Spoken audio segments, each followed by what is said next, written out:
সাইয়েদনা ওমর ফারুক রাদিয়াল্লাহু তাআলা আনহু নাম শুনেছেন? কত নাম্বার খলিফা? সবাই বলেন। 1 নাম্বার খলিফার নাম কি? 2 নাম্বার খলিফার নাম? 3 নাম্বার? 4 নাম্বার? রিদওয়ানুল্লাহি তাআলা আলাইহিম আজমাইন। ওমর ফারুক সাধারণ কোন সাহাবী ছিলেন না, তিনি এমন সাহাবী ছিলেন, বিশ্বনবী সাল্লাল্লাহু আলাইহি ওয়াসাল্লাম বলেছেন, আমার পরে কোনো নবীও নাই, রাসূলও নাই, তবে আমার পরে যদি কেউ নবী হতো আমার ওমর নবী হয়ে যেত। বিশ্বনবী বলছেন, লা নবিয়্যা বা'দি ওয়ালা রাসূলা, আমার পরে কোনো নবী নাই, রাসূল নাই। লাউ কানা বা'দি নাবিয়্যুন লাকানা উমর, তবে আমার পরে যদি নবী হওয়ার কোয়ালিটি আমার কোন সাহাবীর মধ্যে থেকে থাকে, আমার ওমরের মধ্যে সেই কোয়ালিটি আছে। প্রভু তুমি বলেছ রাসূল দেবে না, বলনি দেবে না ওমর, বলনি দেবে না হামজা তারি, খালিদ বিজয় সমর। প্রভু তুমি বলেছ রাসূল দেবে না, বলনি দেবে না ওমর, বলনি দেবে না হামজা তারি, খালিদ বিজয় সমর। প্রভু তুমি বলেছ রাসূল দেবে না। সুবহানাল্লাহ। ওমর ফারুক রাদিয়াল্লাহু তাআলা আনহু দ্বিতীয় খলিফার নাম কি ছিল? সবাই বলেন কি নাম?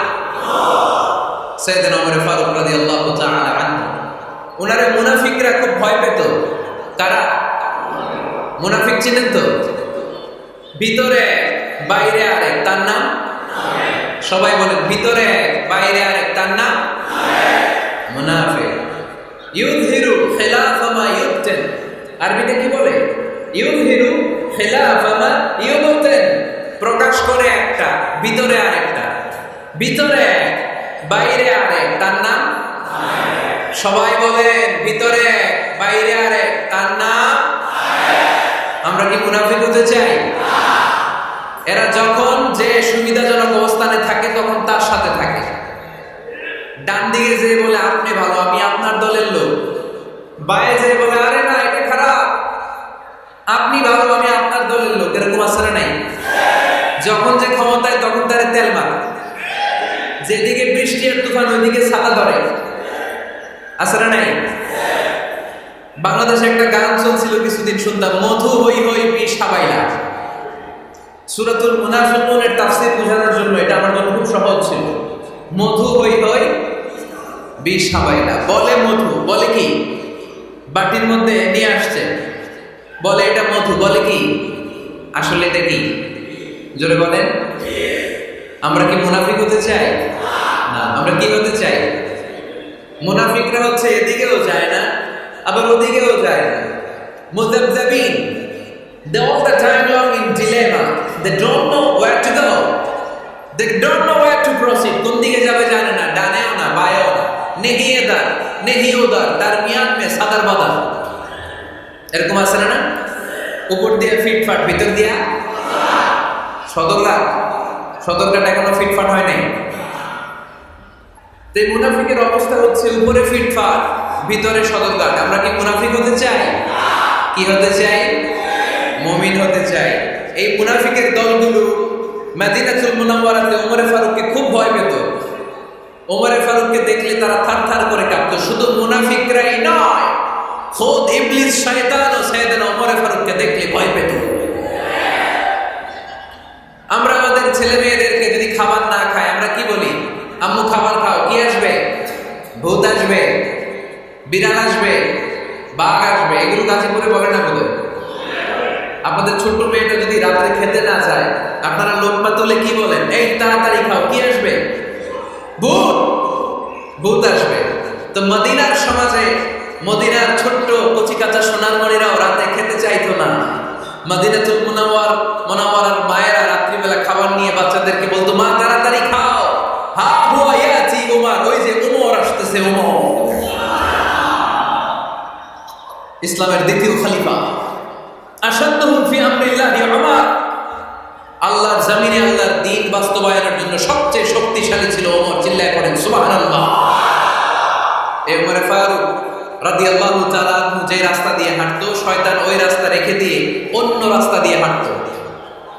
মা সালাকা শাইতানু ফাজ্জান সালিকান ইল্লা সালাকা ফাজ্জান গায়রা ফাজ্জি। বিষ্ণু বলছেন, ওমর, শয়তান তোমারে দেখে এত ভয় পায়, তুমি যে রাস্তা দিয়ে হাঁটো, শয়তান তোমারে দেখে ওই রাস্তা রেখে দিয়ে অন্য রাস্তা দিয়ে হাঁটে। চিল্লায় পড়েন সুবহানাল্লাহ।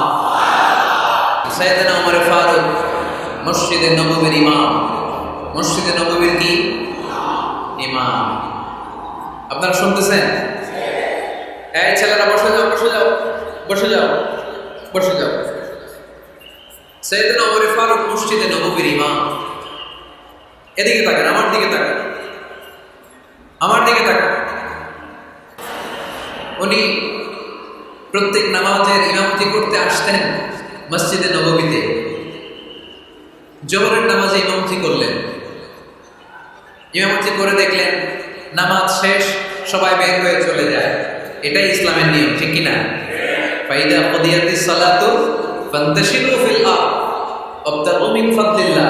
নামাজের সময় হ্যাঁ পালাইছি, নামাজের সময়, কাজের সময়, নামাজের সময়, কাজের সময়। ফাইদা কুদিয়াতিস সালাত, যখন নামাজ শেষ হয়, ফান্তাশিরু ফিল আরদ, জমিনে ছড়িয়ে পড়ো। এটা ইসলামের আইন। তার মানে আল্লাহ বোঝাতে চাইলেন নামাজের সময় মসজিদে চলে যাও। নামাজ যখন শেষ হয়ে যাবে, শিক্ষক চলে যাবে স্কুলে, কৃষক চলে যাবে ফসল খেতে, মেম্বার অফ দ্য পার্লামেন্ট চলে যাবে সংসদ ভবনে, ব্যবসায়ীরা চলে যাবে শপিং মলে, ঠিক কিনা? কাজে চলে যাবে। ওমর ফারুক নামাজের ইমামতি করিয়ে নামাজ শেষ করলেন, সবাই চলে গেল। ইয়ামান দেশ থেকে আসা কিছু লোক গুণ হয়ে বসে আছে, জিকির আজকার করে, ইবাদত করে। এরা যায় না। এরা কি করে না? যায় না। আসরের নামাজে সাইয়েদনা ওমর ফারুক রাদিয়াল্লাহু তাআলা আনহু নামাজের ইমামতি করলেন, নামাজ শেষ, সবাই চলে যায়, এরা যায় না। মাগরিবের নামাজের পরেও এরা যায় না, এশার সালাতের পরেও এরা যায় না। এশার পরে উনি বললেন, মা বালুকুম মা খাতবুকুম, হোয়াটস রং উইথ ইউ ম্যান? তোমাদের কি সমস্যা?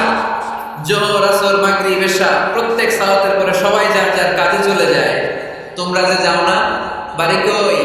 বলি ইয়ামান। তো বসে থাকো কেন? কি করো? কয় জিকির করি। কি করি?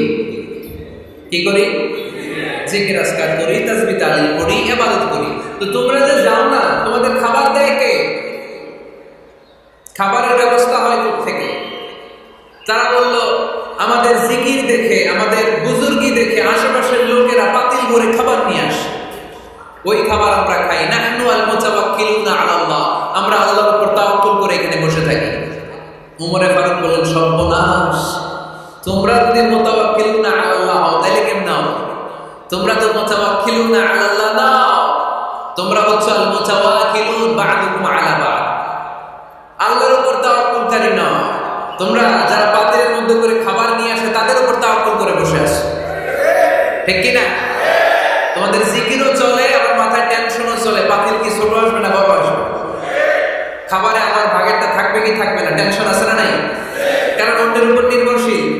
নিজেরা রান্না করে নেয়, নিজে তো বাজার করে নেয়, নিজের তো অ্যারেঞ্জমেন্ট বলতে কিছু নাই, আরেকজন যা দিয়ে যাবে ওইটা খাবে। ওমর ফারুক বুঝালেন, আরে বোকা, এটারে তাওয়াক্কুল বলে না। তোমার সাধ্যে যতটুকু আছে তার সবটুকু করার পরে তুমি তাওয়াক্কুল করবে একজনের উপর, তিনি কে? এক সাহাবী বললেন, ইয়া রাসূলুল্লাহ, ইয়া হাবিবাল্লাহ সাল্লাল্লাহু আলাইহি ওয়াসাল্লাম, আমি অনেক দূর থেকে সফর করে এসেছি, এই যে আমার উটের রশিটা, এটা ছেড়ে দিয়ে যদি আমি ঘুমিয়ে যাই, আল্লাহর উপর তাওয়াক্কুল করি, আমার উটটা বসে থাকবে নাকি? বিষ্ণু বললেন, না, এটারে তাওয়াক্কুল বলে না। উটের রশি রেখে দিয়ে ঘুমাইলে তোমার উট দৌড় দিবে। এ আকিলহা সুম্মা তাওয়াক্কাল আলাল্লাহ, উটের রশিটা আগে দড়ি দিয়ে ভালো করে গাছের সাথে বাঁধো, তারপরে তাওয়াক্কুল করবে একজনের উপর, তিনি কে? আগে বাঁধতে হবে, তারপরে তাওয়াক্কুল, আগে কাজ করতে হবে, তারপরে তাওয়াক্কুল। এক লোক বড় হুজুরের কাছে দোয়া চাইছে, হুজুর আপনি দোয়া করবেন আল্লাহ যেন আমার একটা ছেলে সন্তান দেয়। কি দেয়? কথা বোঝে নাই তো, কি দেয়? ছেলে সন্তান দেয়। তো হুজুর অনেক দোয়া করে দিছে, বড় হুজুর, আল্লাহ তারে তুমি ছেলে সন্তান দিও। তো ছেলে সন্তান হয় নাই, তারপরের বছর এসে আবার হাজির, হুজুর একটু দোয়া করেন আমার জন্য আল্লাহ একটা ছেলে সন্তান দেয়। হুজুর আবার দোয়া করলেন, কিন্তু ছেলে আর হয় নাই। পরের বছর এসে আবার হাজির, হুজুর একটু দোয়া করেন। কি দোয়া করবো বাবা? বলে হুজুর দোয়া করেন আল্লাহ যেন আমার একটা ছেলে সন্তান দেয়। হুজুর আবার দোয়া করলেন। এর পরের বছর এসে আবার হাজির, কয় হুজুর ছেলে সন্তান। হুজুরকে ঘটনা কি? ঘটনা কি? এর সন্তান হয় না কেন? বললো বাবা তুমি কি বিয়ে করছো? কয় না।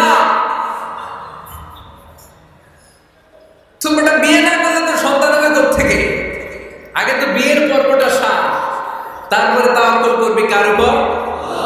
বিষ্ণু বললেন তাবদু খিমাসান তারুহু বিতানান, পাখিগুলোর মতো যদি সকালবেলা তাওয়াক্কুল করে বের হয়ে যাও, প্রতিটা পাখি, আপনাদের গাজীপুর এলাকায় পাখির বাসা আছে নাকি? কি পাখি আছে? বাবুই পাখি, হ্যাঁ কি পাখি? সব আছে। তো এই পাখিগুলো এই গাজীপুরের বিভিন্ন গাছপালার উপরে যে নিড় বানিয়েছে বাসা, দেখবেন সকালবেলায় এই পাখিগুলো আল্লাহর উপর তাওয়াক্কুল করে বের হয়ে যায়। এই পাখিগুলো জানে কোন জায়গায় ওর রিজিক আছে। এই পাখিগুলোর রিজিকের ব্যবস্থা করলো কে? সারাদিন শেষে পাখিগুলো আবার ওদর পূর্তি করে পাখিগুলোর নিড়ে ফিরিয়ে দেয় কে? জানে না কোথায় খাবার আছে। আমাদের ফ্রিজ আছে, ফ্রিজ, ডিপ ফ্রিজ, 7 দিনের বাজার করে ডিপ ফ্রিজের মধ্যে খাবার রেখে দেই। পাখিদের ডিপ ফ্রিজ আছে নাকি? আমাদের টাকা বেশি ঘরের মধ্যে হয়ে গেলে ব্যাংকের মধ্যে অ্যাকাউন্টে ফেলে দিয়ে আসি। পাখিদের কোন ব্যাংক অ্যাকাউন্ট আছে নাকি? তারুহু তাবদু খিমাসান তারুহু বিতানান, সকালবেলা পাখিগুলো কিচির মিচির আল্লাহর জিকির করে বের হয়ে যায়। বিকেলবেলা প্রতিটা পাখির পেটে খাবার দিয়ে আবার ফিরিয়ে দেয় কে? এটার নাম তাওয়াক্কুল। ওমর ফারুক বললেন তোমরা যা করছো এটা তাওয়াক্কুল নয়। নামাজের পরে বের হয়ে যাবা, আল্লাহর জমিন যে আবাদ করবা, কৃষি কাজ করবা, ব্যবসা করবা, বাণিজ্য করবা, চাকরি করবা, আবার নামাজের সময় ঘরে আসবা, এর মাধ্যমে তোমার ঘরে যে হালাল রিজিকের ব্যবস্থা আল্লাহ করে দিবে, এটার নাম হলো তাওয়াক্কুল। পড়েন সুবহানাল্লাহ। গোটা জমিনটা আমাদের, গোটা জমিন আমাদের জন্য আল্লাহ দিয়েছেন। যেখানে যাবেন রিজিকের ব্যবস্থা আছে না নাই? আপনাদেরকে শোনাইছি না যে বাংলাদেশের পাহাড়ে কি চাষ হয়? ওখানে জুম রেখেছে আল্লাহ। মালয়েশিয়ার ক্যামেরন হাইল্যান্ডে আল্লাহ ফলের বাগান, ফুলের বাগান রেখেছে। আবার আপনি সাগরের মধ্যে নামলে রিজিক আছে না নাই? কি আছে? মাছ। সুবহানাল্লাহ বলেন না? ওয়ালাকাদ কাররামনা বানি আদম ফাহামালনাহুম ফিল বাররি ওয়াল বাহরি ওয়া রাযাকনাহুম মিনাত তাইয়্যিবাত। রব্বুল আলামিন বলেন আমি পুরো বনি আদমকে সম্মানিত করেছি, জলস্থলে সব জায়গায় মানব জাতিকে বিচরণের সুযোগ করে দিয়েছি, আর মানুষের জন্য আমি আল্লাহ হালাল রিজিকের ব্যবস্থা করেছি। সুবহানাল্লাহ। হালাল রিজিকের ব্যবস্থা আল্লাহ করেছেন। এজন্য everyone should be energetic, everyone should be active. আমাদেরকে অ্যাক্টিভ হতে হবে, এনার্জেটিক হতে হবে। শ্রম করে করে, কষ্ট করে করে আমাদেরকে আগাতে হবে। স্রষ্টা আমাদেরকে একটা যুদ্ধে ঠেলে দিয়েছেন, সংগ্রাম করে করে আমাদেরকে বেঁচে থাকতে হয়, ঠিক কিনা? এই জমিনে যখন আমরা এসেছি তখনই আমি সংগ্রাম করেছি। বিশ্বাস করেন, একজন স্বামীর 1 ফোঁটা বীর্যের মধ্যে যদি 20 কোটি শুক্রাণু না থাকে, কয় কোটি? আরো জোরে। 20 কোটি শুক্রাণু যদি না থাকে, 20 কোটি বা 2 কোটি শুক্রাণু যদি না থাকে, তাহলে ওই শুক্রাণু থেকে কোনো মানব সন্তান মায়ের পেটে জন্ম নেয় না। তাহলে চিন্তা করেন, ওই 20 কোটি শুক্রাণুর মধ্যে আমি একটা শুক্রাণু, ঠিক কিনা? এতগুলো শুক্রাণু ডিম্বাণুকে আঘাত করে অ্যাক্টিভ হতে চেয়েছিল। ওই 2 কোটির মধ্যে বাকি সবগুলোরে হারিয়ে চ্যাম্পিয়ন হয়েছিলাম সেদিন মায়ের গর্ভে। আমি চিল্লায় বলো ঠিক কিনা? সেদিন আমার হাত ছিল না, সেদিন আমার পা ছিল না, আমার চোখ ছিল না, আমার রেসপিরেটরি সিস্টেম ছিল না, আমার ব্রেইন সচল ছিল না, আমার মামা ছিল না, আমার দাদা ছিল না, আমার গায়ে শক্তি ছিল না। ওই কঠিন পরীক্ষায় যদি 2 কোটি কম্পিটিটরকে আমি হারিয়ে বিজয় লাভ করতে পারি, এই জমিনের বুকে আমার কেউ হারাতে পারবে না। চিল্লায় বলো ঠিক কিনা? আমরা এসেছি বিশ্বকে জয় করার জন্য, জয় করার জন্য। আবার যখন মায়ের পেট থেকে বের হই, তখন আমাকে সংগ্রাম করে বেরোতে হয়।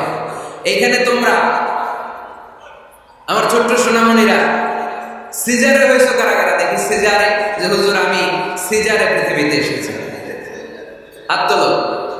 কয়েকজন হাত তুলছে, মাশাআল্লাহ, ঠিক আছে, অসুবিধা নেই, হাত নামাও।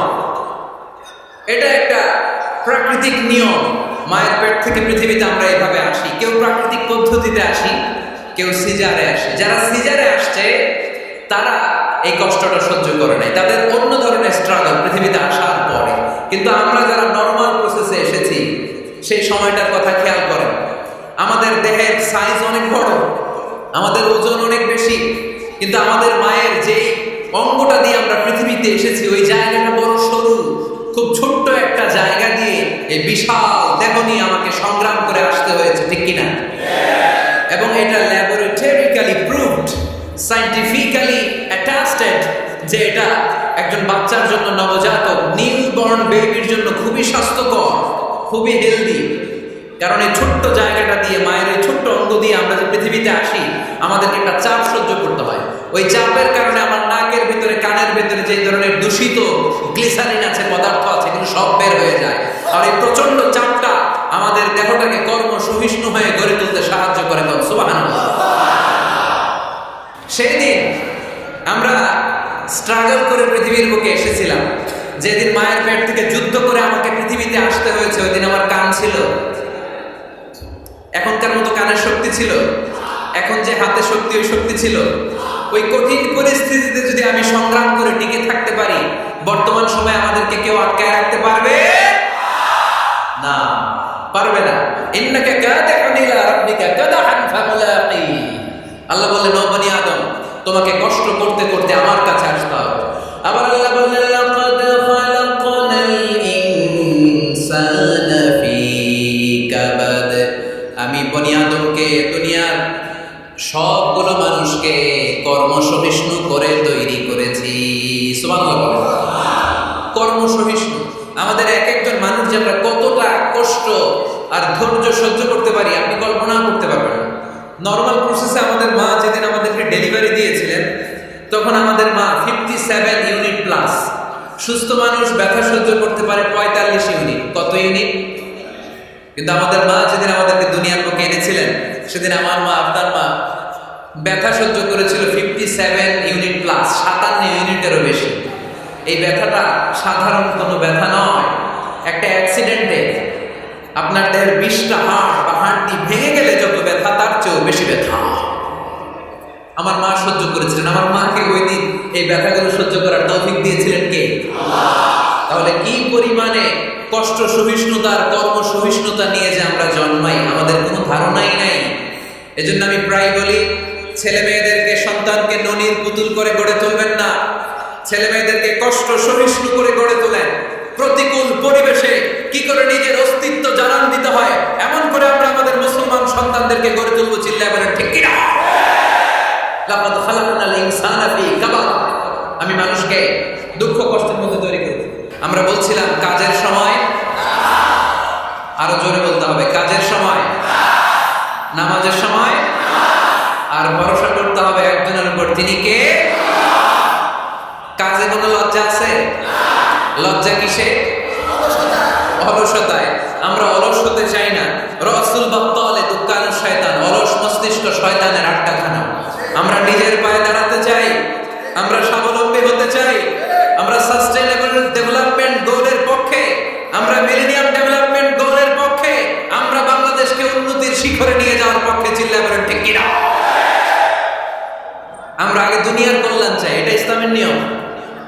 আগে কি আখেরাত চাই না আগে দুনিয়া চাই? জোরে বলেন। আরে দুনিয়াতে ভালো থাকলেই তো আখেরাতে ভালো থাকবে।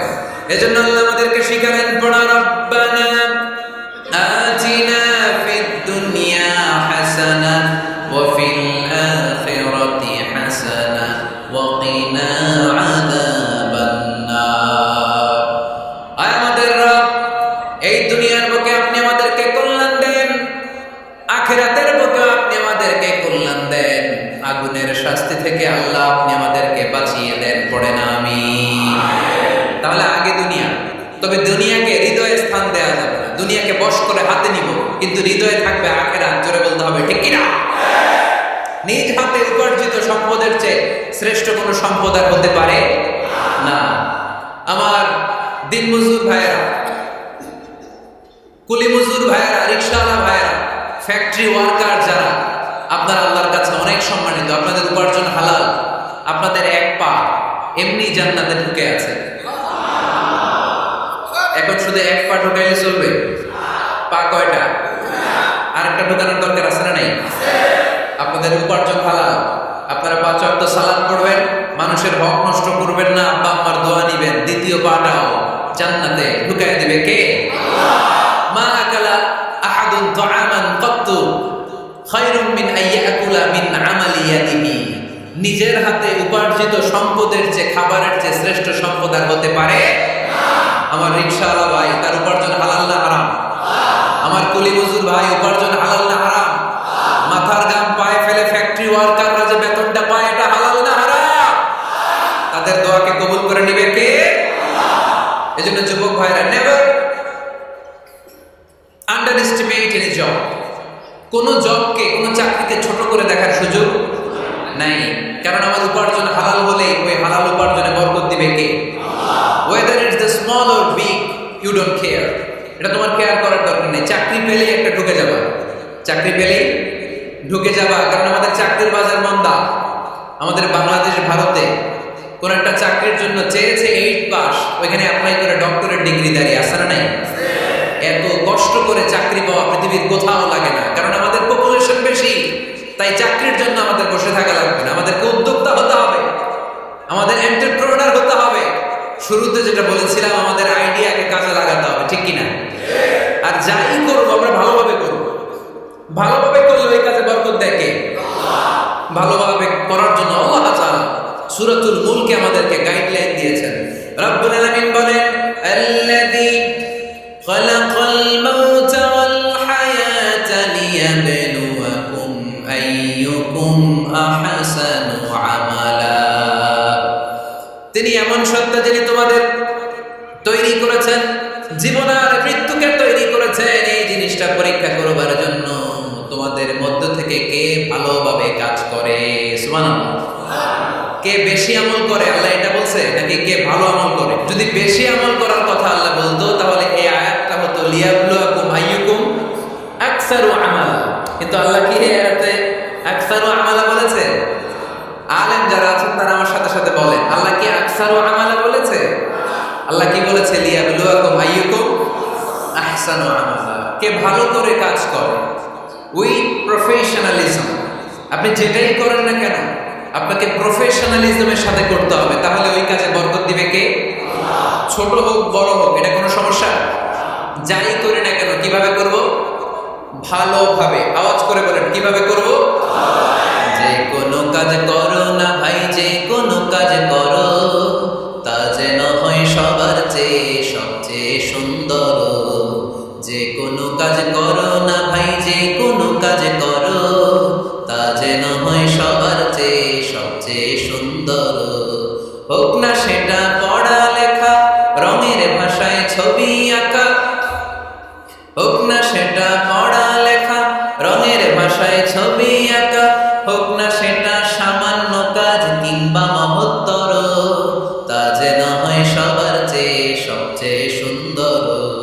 যে কোনো কাজ করো না ভাই, যে কোনো কাজ করো, তা যেন হয় সবার চেয়ে সবচেয়ে সুন্দর। চিৎকার করে বলতে হবে, ঠিক কিনা? যাই করি না কেন সেটা যেন সবচেয়ে সুন্দর হয়। You have to make the best out of you. You have to try your level best. তোমার সাধ্যের যতটুকু আছে তার সবটুকু করতে হবে। বাকি বরকত আর কল্যাণ আমাদেরকে দান করবে কে? বিষ্ণু ইসলাম কখনো অলসতাকে উৎসাহিত করেন নাই, ভিক্ষাবৃত্তিকে উৎসাহিত করেন নাই।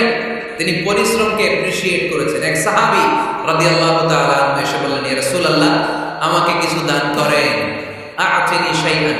বিষ্ণু বললেন, তুমি ভিক্ষা করো, তোমার ঘরে কিছু নাই? সাহাবী বললেন, লা ইয়া রাসূলুল্লাহ, কিছু নাই।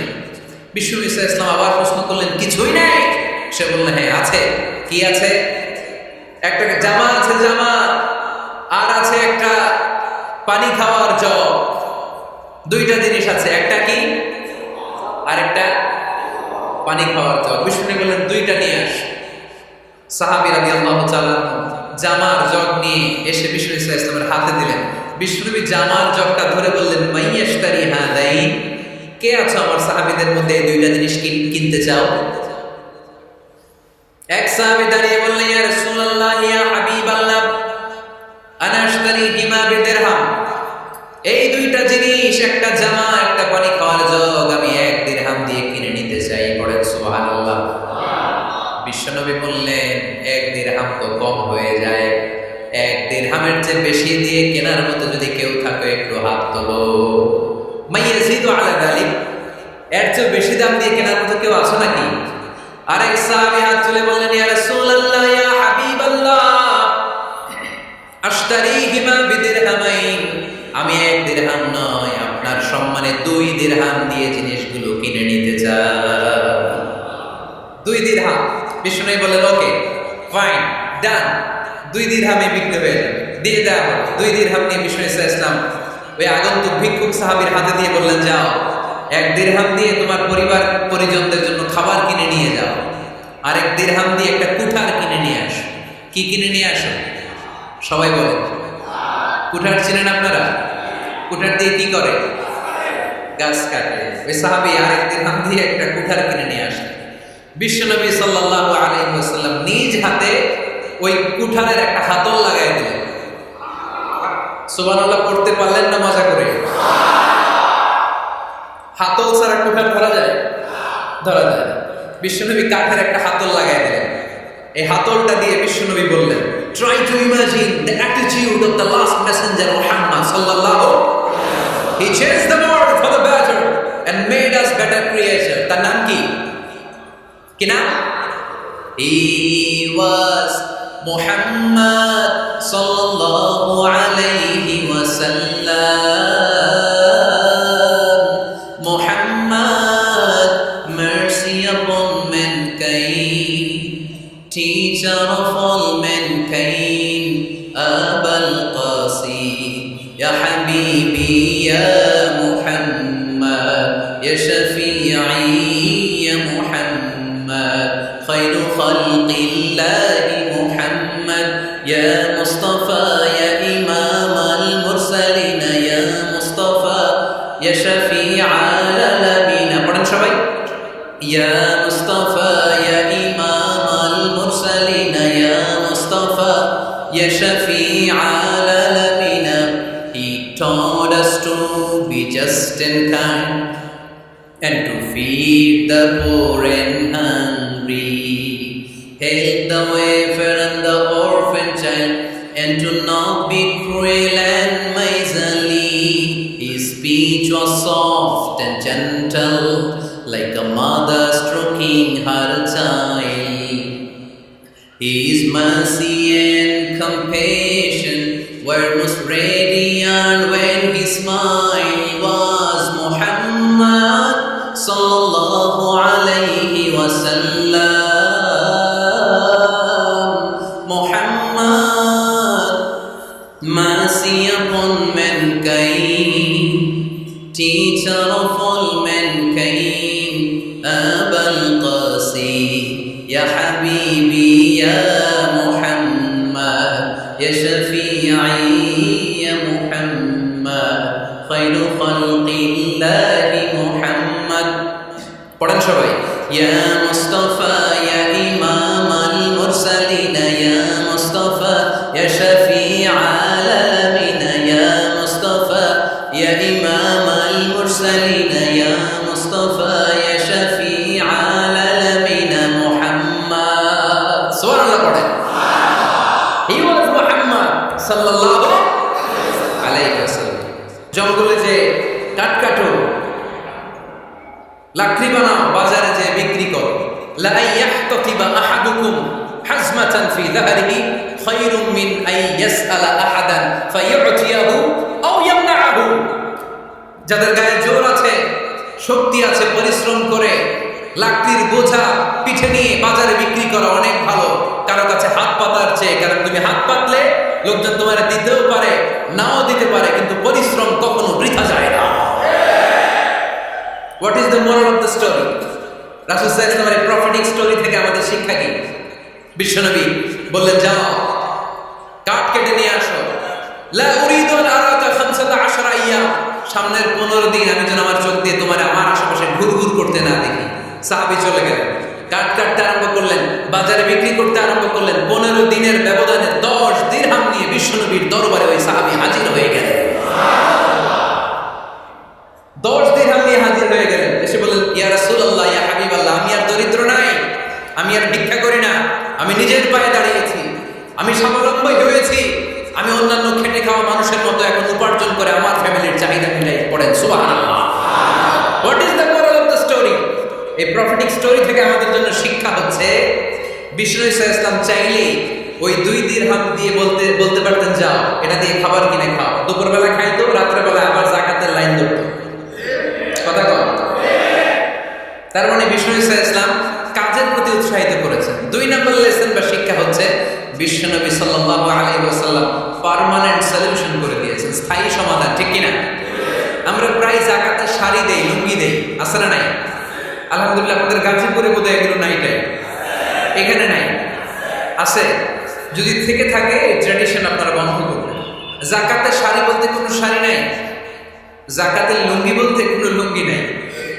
কারণ যাকাতের শাড়ি আর যাকাতের লুঙ্গি যদি আপনি বিতরণ করেন, আর সামান্য সয়াবিন তেল আর চাল ডাল যদি আপনি প্যাকেট করে দিয়ে দেন, তাহলে 1 মাস পরে আবার যে সে আরেক জায়গায় যাকাতের লাইনে দাঁড় হয়ে যাবে। চিল্লাই কর, ঠিক কিনা? এজন্য আপনাকে পার্মানেন্ট সলিউশনের ব্যবস্থা করতে হবে। আমি সব জায়গায় বলি যে প্রতিটি জেলার বিজনেস ম্যাগনেট যারা আছেন, তারা সবাই মিলে একটা যাকাত ম্যানেজমেন্ট প্ল্যাটফর্ম গড়ে তুলুন। সেখান থেকে এমনভাবে যাকাত দিন যাতে মানুষ স্বাবলম্বী হতে পারে।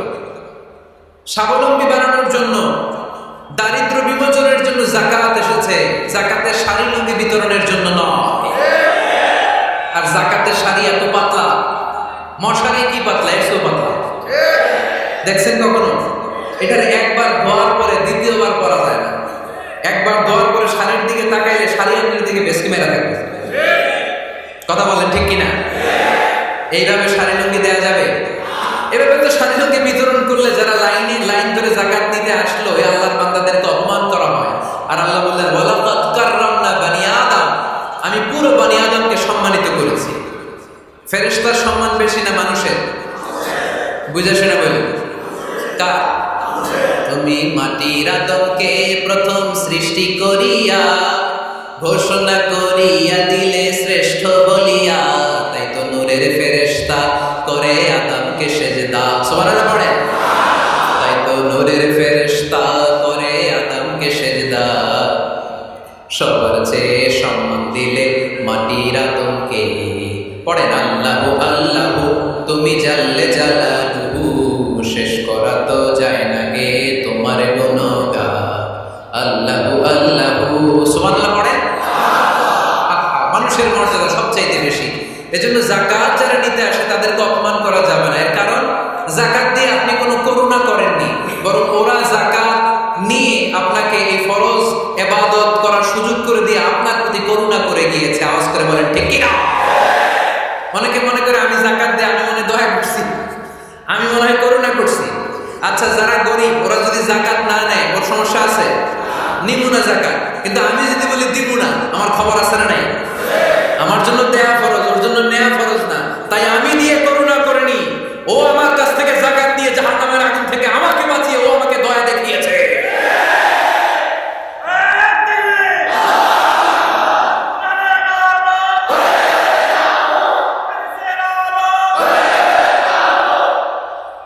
এজন্য যাকাত দারিদ্র বিমোচনের জন্য। কিভাবে যাকাত দিবেন? আপনি যাকাতের টাকা দিয়ে খেয়াল করবেন, একটু ক্রস চেক করে নিতে হবে, ডবল চেক করে নিতে হবে যে ফ্যামিলিতে যাকাত দিবেন কর্মক্ষম উপার্জনের মতো করতে পারে এরকম ছেলে আছে কিনা। থাকলে ওর একটা অটো রিক্সা কিনে দেন, সিএনজি কিনে দেন, ওই সিএনজি চালিয়ে ওর ফ্যামিলিটা দিব্যি চলে যাবে। ঠিক কিনা? ওর একটা অস্ট্রেলিয়ান গাভী কিনে দেন, ওই গাভীর দুধ বিক্রি করে ফ্যামিলিটা স্বাবলম্বী হয়ে যাবে। ঠিক কিনা? লক্ষ্মীপুরে আমি ওয়াজ করলাম, বললো হুজুর আমরা এইভাবে একটা যাকাত ম্যানেজমেন্ট প্ল্যাটফর্ম গড়ে তুলেছি। এখানে আমরা টাকা জমিয়ে আমাদের এলাকার যে সমস্ত ছেলেগুলো কর্মক্ষম, তাদের ঘরে টাকা পয়সা নাই, আমরা যাকাতের টাকা দিয়ে ওদেরকে প্রবাসী বানিয়ে দিই, বিদেশে পাঠিয়ে দেয়। ওর কষ্টা অর্জিত সম্পদ দিয়ে ওর ফ্যামিলি এখন দেদারসে চলছে, কোনো যাকাতের লাইনে যে তারা নিজেদেরকে আর অপমান বোধ করছে না। এইভাবে যাকাত দিতে হবে। দিলটার একটু খোলেন, হাতটার একটু খোলেন, তাহলে হৃদয়টারে খুলে দিবে কে? দে যাকাত, দে যাকাত, তোরা দে রে যাকাত, দে যাকাত, দে যাকাত, তোরা দে রে যাকাত।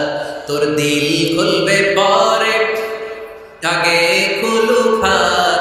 দে যাকাত, দে যাকাত, তোরা দে রে যাকাত। পড়ে না আমিন? এই যাকাতের মাধ্যমে আমরা আমাদের বাংলাদেশকে স্বাবলম্বী করতে চাই। রাজি আছেন সবাই? সংঘবদ্ধ প্রচেষ্টায় যাকাত আদায় করতে রাজি আছেন? বিশ্বনবী সাল্লাল্লাহু আলাইহি ওয়াসাল্লাম চাইলেই 2 দিরহাম দিয়ে বিদায় করে দিতে পারতেন, কিন্তু বিশ্বনবী সাল্লাল্লাহু আলাইহি ওয়াসাল্লাম তাকে কাজের প্রতি উৎসাহিত করলেন, পার্মানেন্ট সলিউশন দিলেন। এজন্য অলসতার সাথে ইসলামের কোনো সম্পর্ক আছে? আওয়াজ করে বলেন, অলসতার সাথে সম্পর্ক আছে? অলসতাকে যেন আজকে আমরা কি বলে দিছিলাম? ভুলে গেছি? আরো জোরে, অলসতাকে আজকে আমরা নো বলে দিছি। আমরা কর্মক্ষম। আরে অলস তো হয় মুনাফিকের, অলস হয় কারা? وَإِذَا قَامُوا إِلَى الصَّلَاةِ قَامُوا كُسَالَى يُرَاءُونَ النَّاسَ وَلَا يَذْكُرُونَ اللَّهَ إِلَّا قَلِيلًا। সুবহানাল্লাহ পড়ে। মুনাফিকরা যখন নামাজে দাঁড়ায় অলস হয়ে দাঁড়ায়, সোজা হয়ে দাঁড়ায় না। মসজিদে নববীর কাতারগুলোর মধ্যে মুমিনদের সাথে যখন মুনাফিকেরা দাঁড়াতো, অলসের মতো দাঁড়াতো, দেয়ালের মধ্যে হেলান দিয়ে দাঁড়াতো। এরকম আছে না অনেকে অলস? কিন্তু আমরা যারা মুমিন, আমরা নামাজে দাঁড়ালে কি আমাদের হৃদয়ে অলসতা আসে নাকি হৃদয়টা সজীব হয়ে ওঠে? আমাদের হৃদয়কে নামাজে দাঁড়ালে সজীব করে দেয় কে? ইয়াকিদু শাইতানু আলা কাফিয়াতি রাসি আহাদিকুম ইযা হুয়া নাম। আমরা যখন রাতে ঘুমোতে যাই, শয়তান আমাদের মাথার পিছনে অলসতার 3টা গিট মারে। কি মারে? এই যে রশি দিয়ে এরকম বাঁধেছে, এটার গাজীপুরে আপনারা কি বলেন? গিট্টু। হ্যাঁ, গিট্টু। আচ্ছা, তো শয়তান আমরা যখন ঘুমোতে যাই, আমাদের মাথার পেছনে অলসতার 3টা গিট্টু মারে। আমরা যখন ঘুম থেকে উঠে ঘুম থেকে ওঠার দোয়া করে আলহামদুলিল্লাহিল্লাযী আহইয়ানা বা'দা মা আমাতানা ওয়া ইলাইহিন নুশুর, আমরা ঘুমালে 3টা গিট্টু মেরে শয়তান একটা মন্ত্র পড়ে দেয়, আলাইসা লাইলুন তাওয়িলুন ফারকুদ। আরে ঘুমা, অনেক লম্বা রাত। আরে ঘুমা, অনেক লম্বা রাত। আরে আরামসে ঘুমা, অনেক লম্বা রাত। এই মন্ত্র পড়ে 3টা গিট মারে। আমরা যখন ঘুম থেকে উঠে ঘুমের দোয়া পড়ে ফেলি, একটা গিট্টু খুলে দেয় কে? আবার ঘুম থেকে উঠে দোয়া পড়ার পরে ফাইদা তাওয়াদ্দা ইন হাল্লাত উমদা, ওয়াশরুমে ঢুকে ইস্তেনজা করে যখন আমরা ওযু করে ফেলি, অলসতার 2য় গিট্টু খুলে দেয় কে? ফাইন সাল্লাত ইন হাল্লাত উমদা, ওযু করার পরে মুসাল্লা বিছিয়ে যখন নামাজের জন্য দাঁড়িয়ে যায়, অলসতার 3 নাম্বার গিট্টুটাও খুলে দেয় কে? ফাসবাহা নাশীতান তাইয়িবান নাফস, he become enthusiastic, he become very active, he become very energetic. বিষ্ণু ইসলাম বলেন তখন সে এনার্জেটিক হয়ে ওঠে, অ্যাক্টিভ হয়ে ওঠে, সজীব হয়ে ওঠে। তাহলে সালাত আমাদেরকে অলস বানায় না, সালাতে আমরা সজীব হই। সালাতে অলস হয় যারা মুনাফিক, তারা চিল্লায় বলেন ঠিক কিনা? এজন্য বিষ্ণু বললেন কাজে লজ্জা নাই, আমি কাজ করে খাই। মা বাসাল্লাহু নাবিয়ান ইল্লা রাআল গানাম। বুখারীর বর্ণনায় বিশ্বনবী বললেন পৃথিবীর বুকে এমন কোন নবী নাই যেই নবীকে দিয়ে আল্লাহ ছাগল চড়ায় নাই। সুবহানাল্লাহ পড়ে। মা বাসাল্লাহু নাবিয়ান ইল্লা রাআল গানাম, ছাগল চড়ায় নাই এমন কোন নবী পৃথিবীতে আসে? সাহাবারা বললেন ইয়া রাসূলুল্লাহ, বলেন কি? আপনিও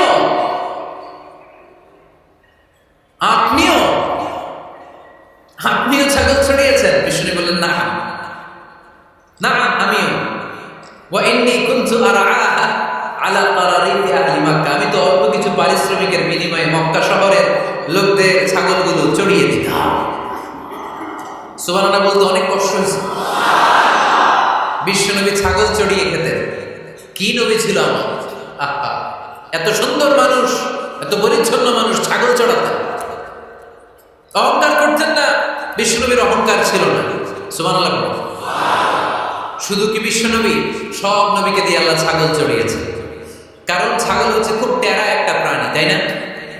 ছাগল এত টেরা, ছাগলের গলার রশি ধরে যদি আপনি ডানে টান দেন, এটা কোন দিকে যাবে? বায়ে টান দিলে, সামনে টানলে, পিছনে টানলে পারা যায় কিছু? ভাবলেন সারা সপ্তাহ ব্যস্ত থাকে, আজকে আমার ছুটি, আমিও গোসল করি, এটারও গোসল করি। রশি ধরে আপনি পুকুরে নামাবেন, এটা ওর বাপের কিরা এমনি দাঁড়াবে, ঠিক কিনা? ওরা ঠেলে নামানো যায় না, কারণ ওর নাম কি? কথা কয় না।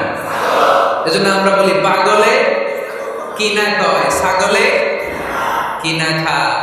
ও বুঝে না তো, ওর ভালো চাইলে ও বুঝতে চায় না। আল্লাহ বুঝাতে চাইলেন, নবীরা ছাগল চড়াও, সবচেয়ে টেরা প্রাণী, ছাগল চড়ায় তোমাদেরকে ট্রেনিং পিরিয়ড শেষ করছি, কারণ এরপরেও ছাগলের চেয়ে আরেকটা টেরা প্রাণী আছে, মানব জাতি, এদেরকে চড়াইতে হবে। যদিও মানুষ আশরাফুল মাখলুকাত, কিন্তু মানুষের মধ্যে ছাগলের চেয়ে টেরা কিছু আছে না নাই? উলাইকা কাল আনআম বাল হুম আদল, এরা ছাগল নয়, এগুলো ছাগলের চেয়ে নিকৃষ্ট। চিল্লায় বলে ঠিক কিনা? আওয়াজ তুলে পড়েন লিল্লাহে তাকবীর, লিল্লাহে তাকবীর, লিল্লাহে তাকবীর। সাইয়েদনা মুসা আলাইহিস সালাম চাষ করেছেন, দাউদ আলাইহিস সালাম নিজ হাতে বর্ম বানিয়েছেন, ঝুরি বানিয়েছেন। আওয়াজ করে পড়েন সুবহানাল্লাহ। তাহলে কাজে কোনো লজ্জা আছে? লজ্জা কিসে? আর আজকের মাহফিল থেকে অলসতাকে আমরা কি বলে দিয়েছি? কাজের সময়, নামাজের সময় কাজে কোনো লজ্জা নেই। বিষ্ণু ইসলাম কাজ করে খেতে বলেছেন। প্রিয় ভাইরা, বেশিরভাগই এখানে ফ্যাক্টরি ওয়ার্কার, তারা হাত তুলে আমাকে জানান দিয়েছেন শুরুতে। কর্মজীবী মানুষদেরকে বিশ্বনবী এত ভালোবাসতেন, মেহনতি মানুষদেরকে এত পছন্দ করতেন। বিদায় হজের ভাষণেও বাদ যায়নি মেহনতি মানুষদের কথা। তিনি বলেছেন, খবরদার খারাপ আচরণ করবে না, নিজেরা যা খাবে তাদেরও তা খাও, নিজেরা যা পড়বে তাদেরকেও তা পড়াবে। আতুল আজিরা আজরাহু ক্বাবলা আইয়াজিফা আরাকু, সুনানে ইবনে মাজার হাদিস। শ্রমিকের ঘাম শুকিয়ে যাওয়ার আগে তার পারিশ্রমিক দিয়ে দাও। আবার বিশ্বনবী বললেন, খবরদার সালাসাতুন আনা খাসমুহুম, কিয়ামতের দিন তিন শ্রেণীর ব্যক্তির বিরুদ্ধে আমি আল্লাহ নিজে মামলা দায়ের করব। এক শ্রেণীর ব্যক্তি হচ্ছে রাজুলুন ইস্তাওফা আজিরান, ইস্তাআজারা আজিরান ফাস্তাওফা মিনহু ওয়া লাম ইয়াতি আজরা, যে ব্যক্তি শ্রমিক ভাড়া করে কাজ করালো কিন্তু তার টাকা দেয় নাই, তার পারিশ্রমিক দেয় নাই। আল্লাহ বলেন, কিয়ামতের দিন তোর বিরুদ্ধে আমি দাঁড়াবো। I will be against you in the day of judgement. কেউ তোরে কিয়ামতের দিন সাহায্য করে ছুটাতে পারবে না। এজন্য খবরদার শ্রমিকদের সাথে খারাপ আচরণ করবেন না। আবার শ্রমিক ভাইরাও যারা আছেন, আপনাদের ডিউটি যত ঘন্টা ঠিক তত ঘন্টাই পালন করতে হবে, তা না হলে কিন্তু আপনাদের উপার্জন হালাল হবে না। বিশ্বনবী ইসলামের সাথে বিশ্বনবী ইসলামের কর্মচারীর কি ঘটেছিল, এই ঘটনাটা বলেই আজকে আমরা শেষ করব। আওয়াজ করে পড়েন ইনশাআল্লাহ। আমরা অনেকে মাইক পেলে বড় বড় ভাষণ দেই, কাজের মেয়েদের সাথে খারাপ আচরণ করবেন না, শ্রমিকদের অধিকার, নারীদের অধিকার, বড় বড় এরকম বক্তব্য আছে না নাই? বিশ্বনবী শুধু শ্রমিকদের অধিকারের কথা বক্তব্যের মধ্যে সীমাবদ্ধ রাখেন নাই, ওনার ব্যক্তিগত জীবনে এগুলো পাবেন। বিশ্বনবী সাল্লাল্লাহু আলাইহি সাল্লামের অ্যাপয়েন্ট করা শ্রমিক, ওনার দাস, ওনার কর্মচারী সাহাবীর নাম ছিল আনাস রাদিয়াল্লাহু তাআলা আনহু। কি নাম ছিল? উনি বিশ্বনবীর ব্যাপারে কি কমেন্টস করছে আমরা শুনে আজকের আলোচনার ইতি টানবো। আওয়াজ করে পড়তে হবে ইনশাআল্লাহ। সাধারণত কর্মচারীরা মালিকের বিরুদ্ধে ভালো কথা বলে, ইল্লা মাশা, অনেক মালিক আছে অনেক ভালো, তাদের ব্যাপারে আবার ভালো বলে। সাধারণত কারো ব্যাপারে যদি আপনি তথ্য নিতে চান, আপনি তার ওয়াইফের কাছ থেকে তথ্য নেন, তার কর্মচারীর কাছ থেকে নেন, তার বাড়ির দারোয়ান থেকে নেন, তার ঘরের কাজের মহিলার কাছ থেকে নেন, তার ড্রাইভারের কাছ থেকে নেন, তাহলেই তার ব্যাপারে আসল সব তথ্য বের হয়ে আসবে। দেখুন বিশ্বনবীর কর্মচারী বিশ্বনবীর ব্যাপারে কি বলে। সাহাবীর নাম সবাই বলতে হবে, সাহাবীর নাম রাদিয়াল্লাহু তাআলা। উনি বললেন, বিশ্বনবী যখন মক্কা থেকে মদিনায় হিজরত করলেন, হাজার হাজার মদিনাবাসী বিশ্বনবীর সাথে দেখা করতে গেল। যারাই দেখা করে সবাই বিশ্বনবীর হাতে কিছু না কিছু হাদিয়া দেয়, যারাই দেখা করে হাতে করে বিশ্বনবীর হাতে কিছু না কিছু দিয়ে দেয়। সুবহানাল্লাহ। তাহাদাউ তাহাব্বু, একে অপরকে হাদিয়া দিবেন, মহব্বত বাড়ায় দিবে কে? হাজব্যান্ড স্ত্রীকে গিফট করবেন, স্ত্রী আবার হাজব্যান্ডকে গিফট করবে, বন্ধু বন্ধুকে গিফট করবে না, গার্লফ্রেন্ড আবার বয়ফ্রেন্ডের গিফট করতে যাবে না। তাহলে ভেজাল আছে না নাই? চেক এন্ড ব্যালেন্স করতে হবে। আমি প্রায় বলি, ভালোবাসবেন জায়গা মতো। স্ত্রীকে ভালোবাসলেও সব আছে না নাই? স্ত্রীর সাথে অন্তরঙ্গ সময় কাটালেও সব আছে না নাই? কিন্তু এই সময় যদি স্বামীর সাথে কাটান, ঝামেলা আছে না নাই? ভাবির সাথে কাটালে ভেজাল আছে না নাই? যারাই বিশ্বনবীর সাথে দেখা করে সবাই বিশ্বনবীর হাদিয়া দেয়। সাইয়েদনা আনাস রাদিয়াল্লাহু তাআলা আনহু বর্ণনা করেন, আমার আম্মা যেন দেখা করতে আসলেন আমাকে নিয়ে, আমি ছোট্ট আনাস। আমার আম্মা যেন দেখলেন, লাম ইউকি রাজুলুন ওয়ালা ইমরাআতুন মিনাল আনসার ইল্লা হাফাকা বিতুহফাতিন ইয়া রাসূলুল্লাহ। আমার আম্মা এসে বলে, ও রাসূলুল্লাহ, মদিনার যারাই আপনার সাথে দেখা করতে আসলো সবাই এসে আপনার হাদিয়া দেয়। ওয়া ইন্নী লা আকদিরু আলা মা উতহিফুকা বিহি। ও নবী, আমার তেমন কোনো সাধ্য নাই যে আমি আপনারে হাদিয়া দেব, আমার কাছে কোনো টাকা পয়সা নাই। ছোট্ট ছেলে আনাস রে নিয়ে এসে বলল, ইয়া রাসূলুল্লাহ, মদিনার সব লোকের আপনার সাথে দেখা করে আর হাদিয়া দেয়, আমি গরিব মানুষ, আমি আপনারে কি হাদিয়া দেব গো নবী? আমার তো হাদিয়া দেওয়ার মতো কিচ্ছু নাই। ইল্লা ইবনি হাদা, আমার নাড়ছেড়া ধন, আমার কলিজার টুকরা সন্তান এই আনাস ছাড়া আমি আমার কলিজার টুকরা সন্তান আনাস রে আপনারে হাদিয়া দিয়ে দিলাম। খোদা, ইয়া রাসূলুল্লাহ, আমার সন্তান আনাসকে আপনি নেন, ইয়াখদুমুক মা বাদালাক, সে যদ্দুর পারে আপনারে খেদমত করবে। সাইয়েদনা আনাস বলেন, সেদিন থেকে আমি বিশ্বনবীর খাদেম। কি আর খেদমত করব? নবীর মেসওয়াক এনে দেই, জামা এনে দেই। 10 বছর খেদমত করার পরে বিশ্বনবীর খাদেমের মুখে শুনুন বিশ্বনবী কেমন আচরণ করতেন সাইয়েদনা আনাস রাদিয়াল্লাহু তাআলা আনহুর সাথে। সাইয়েদনা আনাস বলেন, খাদিমতু রাসূলুল্লাহি 10 সিনিন, 10টি বছর আমি আমার বিশ্বনবীর পেয়ারা নবীর খেদমত করলাম। ফামা দারাবানি, একদিনের জন্য বিশ্বনবী আমার গায়ে হাত তুলে নাই। পড়েন সুবহানাল্লাহ। ওমা সাব্বানি, একদিনের জন্য আমার গালি দেয় নাই, বকা দেয় নাই। ওমা আবাসা ফি ওয়াজহি, একদিনের জন্য বিশ্বনবী বিরক্তির চেহারা নিয়ে আমার দিকে তাকায় নাই, ভ্রু কুঁচকে এরকম আমার দিকে তাকায় নাই। আমরা রেগে গেলে, বিরক্ত হলে কি করি? আমাদের ভ্রুগুলো কুঁচকে যায়। আনাস রাদিয়াল্লাহু তাআলা বললেন, একদিনের জন্য আমার পিট্টি দেয়া তো দূরের কথা, আমাকে পিটানি দেয়া তো দূরের কথা, আমাকে মারে নাই, আমাকে গালি দেয় নাই, কোনোদিন আমার দিকে বিরক্তির সাথে তাকায় নাই। ওয়ালা ক্বালা লি লিমা সানা'তা ওয়ালা লিমা লা সানা'তা, কোনোদিন এও বলে নাই, আনাস এটা কেন করলাম, ওটা কেন করো নাই। চিৎকার করে পড়েন সুবহানাল্লাহ। এজন্য বিশ্ব নবীর মতো আমাদেরকে আমাদের শ্রমিকদের সাথে, অধীনস্থ কর্মচারীদের সাথে আচরণ করতে হবে। রাজি আছেন তো সবাই? ইন্তেকালের আগে বিশ্বনবী সাল্লাল্লাহু আলাইহি সাল্লাম 2টা কথা বললেন। কয়টা? 1 নম্বরে বিশ্বনবী সাল্লাল্লাহু আলাইহি সাল্লাম বললেন, আসসালাত, আসসালাত, নামাজ, নামাজ, উম্মতেরা নামাজ, নামাজ ছেড়ে দিও না। 2 নম্বরে বিশ্বনবী বললেন, ওয়ামা মালাকাত আইমানুকুম, খবরদার অধীনস্থ কর্মচারীদের সাথে খারাপ আচরণ করো না। আমরা খুব দুঃখের সাথে লক্ষ্য করেছি, পত্রপত্রিকায় এসেছে, মানবাধিকার কর্মী, নারী আন্দোলনের কর্মী মাইক পেলে বড় বড় ভাষণ দেয়, আপনারা কর্মীদের সাথে ভালো আচরণ করবেন, কাজের মেয়েদের সাথে ভালো আচরণ করবেন, কিন্তু ওদের বাড়িতে এই কাজের মেয়েরা নির্যাতিত হয়। চিল্লায় বলেন ঠিক কিনা? পত্রিকার রিপোর্ট দেখে অবাক লাগে। খুন্তি দিয়ে চুলায় লোহা গরম করে পিঠে শেক মেরেছে, এরকম আছে না নাই? বিশ্বনবী সাল্লাল্লাহু আলাইহি সাল্লাম বলেছেন, খবরদার, কিয়ামতের দিন তাদের বিরুদ্ধে আল্লাহ মামলা দায়ের করবে। আমরা যেন কখনো আমাদের অধীনস্থ কর্মচারীদের সাথে খারাপ আচরণ না করি। আল্লাহ তুমি তৌফিক দাও, আমরা পড়ি আমিন। এজন্য শ্রমিক মালিকের সম্পর্ক হচ্ছে চেক এন্ড ব্যালেন্সের সম্পর্ক। যারা শ্রমিক তাদের দায়িত্ব হচ্ছে মালিকের যে হক সেটা আদায় করা, যত ঘন্টা তার সাথে চুক্তি হয়েছে তার পুরোটা আদায় করা। আর মালিকের উচিত অধীনস্থ কর্মচারীদের সাথে ভালো আচরণ করা। আমরা যেন এই চেক এন্ড ব্যালেন্স করতে পারি, আল্লাহ তুমি তৌফিক দাও। যে আয়াত দিয়ে শুরু করেছি ওই আয়াত দিয়ে শেষ করব। আল্লাহ বলেছেন, ফাইদা কুদিয়াতিস সালাত ফান্তাশিরু ফিল আরদ, যখন নামাজ শেষ হয়ে যায় জমিনে ছড়িয়ে পড়ো, রিজিক তালাশ করো। আবার নামাজের সময় হলে মসজিদে চলে আসো। তার মানে কাজের সময়, আওয়াজটা ছোট হয়ে গেল, চিল্লায় বলতে হবে, কাজের সময়, নামাজের সময়। পরিশ্রমে কোনো লজ্জা নেই, লজ্জা হলো আর অলসতাকে আজকের মাহফিল থেকে আমরা সবাই কি বলে দিলাম? মনে থাকবে সবার?